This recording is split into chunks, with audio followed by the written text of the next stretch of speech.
kita semua. Ibu. Oke, pada pagi hari ini kita akan melanjutkan pembelajaran kita mengenai polimer. Nah, ini udah merupakan pertemuan ketiga untuk materi polimer.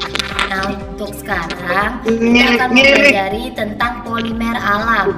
Karena pada minggu lalu kita sudah belajar tentang polimer sintetik. Nah, untuk memulai pembelajaran, coba ketua kelasnya dipersiapkan dulu teman-temannya supaya kita bisa belajar dengan tenang dan pembelajaran kita itu mendapatkan manfaat dan berkatnya. Oke, untuk ketua kelas tolong dipimpin, Nak. Ibu. Mulai hari ini dengan baca doa sesuai agama masing-masing. Berdoa dimulai.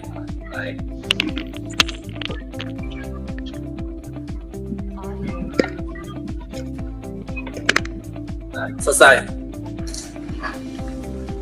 Ibu. Nah, baik. Seperti yang Ibu tadi sampaikan bahwa kita akan mempelajari tentang polimer alam. Nah, sebelumnya Ibu mau tanya dulu, pada minggu lalu atau pada ketika kita SMP, pasti kita itu udah pernah mengetahui apa itu polimer kan? Karena Ibu juga sudah sampaikan apa itu polimer. Akan tetapi mungkin pas kita masih SMP itu kan pembelajarannya belum secara rinci. Jadi Ibu ingin bertanya kembali tentang penggolongan polimer yang telah kita pelajari. Ada yang masih ingat apa saja penggolongan polimer berdasarkan asalnya? Ada yang tahu? Tahu. Siapa? Saya, Bu. Coba. Ya. Jadi penggolongan polimer menurut asalnya dapat dibagi menjadi dua. Ya. Yaitu secara alami dan secara sintetik. Ya, betul sekali. Secara alami dan secara sintetik. Nah, untuk yang secara sintetik itu kan sudah kita pelajari. Nah, apa saja apa saja sih contohnya? Contoh dari sintetik itu apa? Coba ayo, siapa yang masih ingat? Ya, Bu. Siapa ayo? Enda. Ya, Bu. Ya, silakan. PVC. Ya, kemudian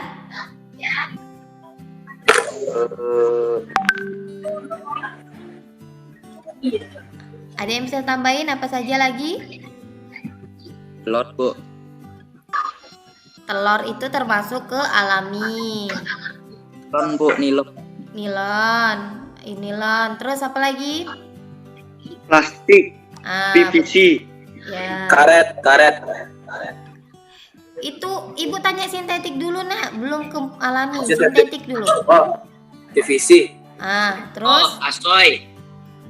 Terus? Nilon, plastik. Oke. Yang sintetik tadi betul, ada plastik, ada PVC, ada botol, kemudian ada stop kontak. Nah, untuk yang alami, coba satu orang. Saya, Bu. Ya. Protein, karet alam, Kemudian? selulosa, dan pati. Ya, betul sekali. Nah, dari yang alami itu, kan tadi kita sudah bahas kalau yang alami itu contohnya pati ataupun gandum. Kemudian ada juga susu. Ya, Bu. Nah, itu merupakan suatu benda-benda yang sering kita konsumsi ataupun kita lihat dalam kehidupan sehari-hari. Nah, sebenarnya apa sih polimer alam itu? Maka dari itu, untuk membahas materi selanjutnya, Ibu sudah memberikan video di Google Classroom. Jadi kalian lihat videonya, diamati dan dipahami. Kemudian hari ini kita akan mengerjakan lembar kerja peserta didik atau LKPD seperti yang Ibu arahkan di WA tadi malam. bahwa kita akan membentuk 7 kelompok. Nah, kelompoknya sudah Ibu bentuk di WA tadi malam. Jadi untuk pengerjaan LKPD Ibu kasih waktu 10 menit sampai 20 menit cukup? Nah, jadi setelah 10 menit sampai 20 menit kita kembali lagi ke Zoom. Kita akan mempresentasikan hasil diskusi dari LKPD kita. Oke, ada lagi yang mau ditanyakan? Nanti untuk LKPD penjelasannya, perintahnya sudah sangat jelas di LKPD-nya. Dan jika nanti ada yang kurang mengerti bisa ditanya ke teman-temannya ataupun tanya ke Ibu langsung, Bu ini maksudnya apa? Itu LKPD dan video yang Ibu berikan tadi itu akan saling berkaitan antara satu video dengan LKPD-nya. Jadi kalian ketika mau menjawab LKPD lihat videonya. Setelah itu nanti kita akan menarik kesimpulannya setelah 20 menit kemudian. Lalu kita akan mengerjakan soal evaluasi yang Ibu berikan di Google Classroom. Sampai sini ada yang ingin bertanya? Enggak. Oke, sepertinya tidak ada. Jadi kita kembali ke LKPD dan grup masing-masing. Tolong didiskusikan ya. Nanti coba grupnya udah ada yang buat grup kan? Grup WA. Tolong di screenshot kirim ke WA Ibu. Kalian diskusi apa kirim di WA Ibu. Terus foto hasil yang kalian kerjakan itu kirim juga ke grup ke WA Ibu. Oke. Jika tidak ada lagi pertanyaan,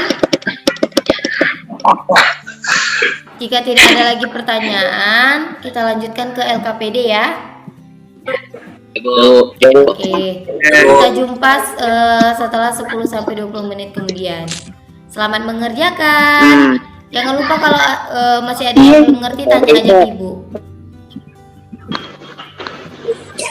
Oke, semangat anak-anak. Masih semangat kan belajarnya? Aduh, nggak ada yang jawab dong. Masih semangat kan? Ya, Bu. Ibunya semangat loh, anak-anaknya kok lemas-lemas pada kayak belum makan. Semangat, Bu. Iya, Bu. Oke. Nih, Bu. Oke. Pagi. Nanti masuk lagi ya. Ini 28 orang nih, rame nih. Jadi Ibu harap nanti masuk lagi. Dah, selamat mengerjakan anak-anak. Iya, Ibu. Oke. Terima kasih.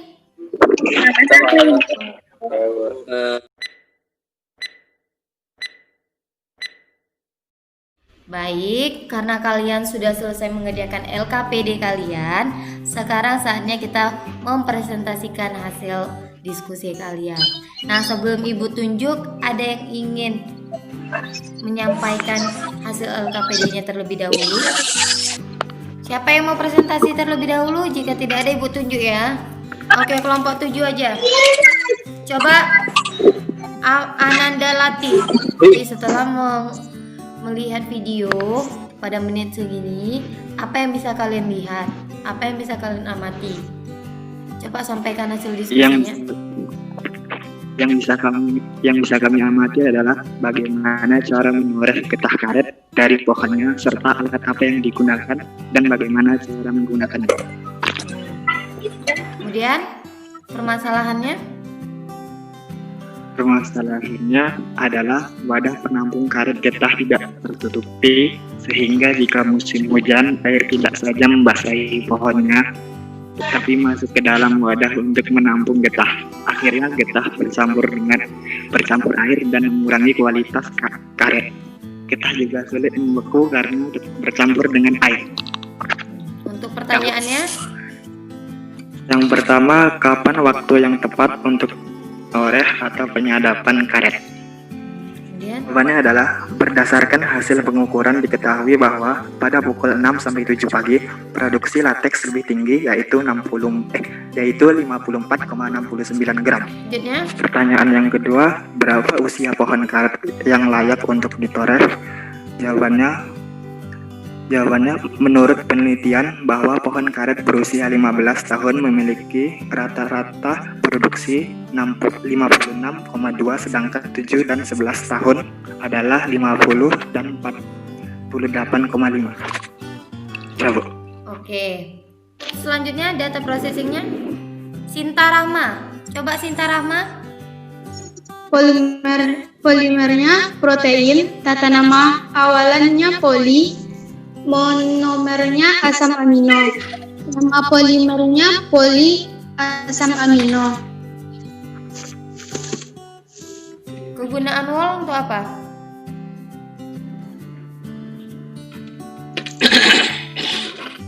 Penggunaan wool.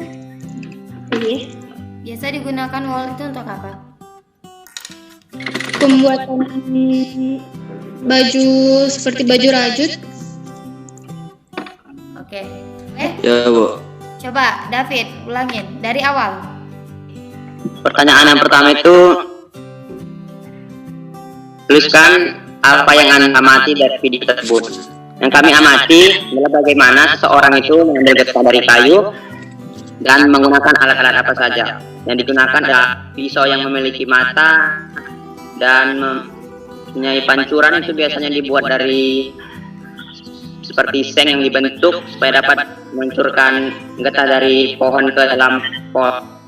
Lalu permasalahan yang sering terjadi, jadi permasalahan yang sering terjadi ini itu kepada orang yang melakukan ambil getah itu, mereka kurang berhati-hati sehingga merusak jaringan kayu. Padahal kalau mengambil getah itu seharusnya hanya kulitnya saja yang supaya dapat mengeluarkan getah dan dapat ditampung. Kemudian bukan senyawa yang ada struktur polimer dari gambar di bawah ini. Mungkin bisa kelompok saya yang lain, Bu. Oke, kelompok 2 coba Reski yang senyawa dari wol dan kayu.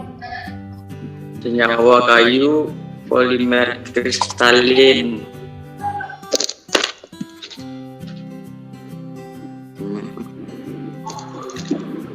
Yang benang wol amonium hidroksida atau amfonisa. Polimernya selulosa, Bu. Oke. Baik, sebelum kita masuk ke kesimpulan, Ibu akan jelaskan sedikit ya. Tolong diperhatikan. Nah, dari LKPD ini bisa kita lihat bahwa di LKPD sudah ada penjelasan singkat secara rinci mengenai apa itu polimer alam. Di mana polimer alam merupakan polimer yang terjadi secara alami dan terdapat di alam, dan dalam proses pembuatannya itu tidak ada campur tangan dari manusia. Seperti misalnya getah tadi, getah itu tumbuh itu secara alami. Nah, proses untuk pengambilan baru itu menggunakan tenaga manusia. Makanya kadang getah ini bisa digunakan sebagai pembuatan ban, dan seperti penjelasan Ibu sebelumnya, ban itu termasuk polimer alam. Nah, untuk jadi polimer alam, ban itu termasuk polimer sintetik. Nah, untuk menjadi polimer sintetik, getah tersebut akan mengalami proses lagi. Jadi getah sendiri termasuk polimer alam, dan untuk proses pembuatan bannya ataupun lateks dan lain-lain itu akan diolah lagi melalui proses-proses selanjutnya, sehingga nanti ban tersebut disebut dengan polimer sintetik. Nah, seperti yang Ibu jelaskan bahwa di stimulationnya tadi disuruh setelah menyaksikan video pada menit 6.56 sampai 8.30, di situ udah jelas bahwa ada video penorehan getah. Nah, permasalahannya seperti yang telah disampaikan dan apa yang diamati tadi sudah benar. Diamati orang menoreh getah. Kemudian untuk permasalahannya bagaimana proses getah itu bisa ditoreh dengan baik? Apakah perlu teknik-teknik khusus? Nah, untuk pertanyaan tadi sudah ada yang benar bahwa apa sebenarnya polimer yang terkandung di dalam getah dan apa sebenarnya kegunaan dari getah. Untuk jawabannya tadi sudah ada beberapa yang mengerjakan dengan benar. Tapi ada tadi yang menjawab pertanyaannya, dia mengambil dari permasalahan. Misalnya kapan getah itu baiknya ditoreh. Nah, nanti dijawab di situ ketika dia umur 10 tahun atau 15 tahun baru getah pohon itu bisa ditoreh. Sebenarnya yang ibu mau di pertanyaan itu kalian membuat apa saja polimer dari getah tersebut dan apa kegunaan getah tersebut. Di permasalahan itu khusus kalian mencari permasalahan yang ada dalam proses penorehan getah. Tetapi untuk di pertanyaan kalian buat apa itu polimer alam, kemudian apa yang terdapat di dalam polimer getah tersebut dan kegunaan dari getah tersebut apa. Nah, untuk yang data processing itu tadi sudah benar. Yang tentukanlah senyawa dan kegunaan serta struktur dari polimer di bawah ini. Ada wol dan ada kayu. Nah, karena wol itu merupakan protein, berarti penjelasan dan jawabannya itu sama dengan telurnya tadi. Yang menjawab itu tadi sudah benar bahwa polimernya protein dan kegunaan dari telur dari wol itu diganti karena kegunaan yang ada di protein telur itu berbeda dengan kegunaan yang ada di wol. Yang tadi menyebutkan masih sama dengan protein yang ada di telur itu masih salah, oke? Karena yang kegunaannya itu dari telurnya sendiri. Tadi siapa tuh menjelaskan? Sinta kalau nggak salah. Dia menjelaskan bahwa itu adalah penyusun protein dan termasuk enzim itu sebenarnya kegunaan dari telurnya. Sedangkan polimer kalau di wallnya tadi seperti yang tadi sudah disebutkan, ada untuk membuat baju, ada digunakan untuk membuat hal-hal lain, benda-benda lain. Nah, untuk kayu juga tadi sudah benar, sama polimernya adalah selulosa dengan monomernya glukosa. Nah, untuk kegunaannya masih sama tadi, untuk membuat perabotan rumah tangga, untuk membuat rumah, bahkan untuk yang lain-lainnya. Untuk strukturnya itu bisa kita lihat tadi sama asam amino itu membentuk ikatan protein, sehingga wall tadi sama strukturnya dengan protein di telur. Nah, jadi seperti itu. Ada yang mau ditanyakan? Jika tidak ada yang mau ditanyakan lagi, apakah coba kita tarik kesimpulan dari pembelajaran kita hari ini? Ada yang bisa menarik kesimpulannya? Coba David, tarik kesimpulannya, Nak. Apa yang bisa kita simpulkan dari pembelajaran kita hari ini?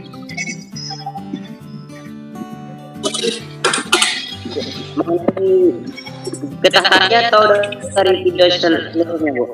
Dari semua pembelajaran kita dari awal. Oh. Ya, jadi yang dapat disimpulkan di sini bahwa penggolongan polimer ada atas beberapa. Yang pertama ada asalnya. Menurut asalnya terbagi juga menjadi dua. Yang pertama itu alami dan yang kedua itu menurut sintetik. Contoh yang menurut alami itu seperti sayuran, contoh yang sintetik itu seperti kantong plastik. Lalu permasalahan untuk polimer sintetik itu biasanya banyak menyebabkan kantong plastik karena kurangnya kesedaran.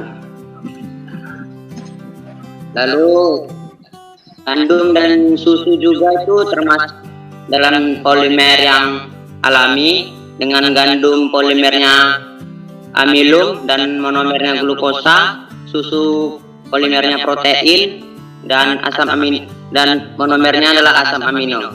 Lalu polimer alam itu sendiri polimer yang banyak ditemukan di alam. Alam merupakan polimer yang terbentuk karena adanya reaksi kondensasi yang terjadi secara alami. Itu saja kesimpulan yang dapat saya tarik.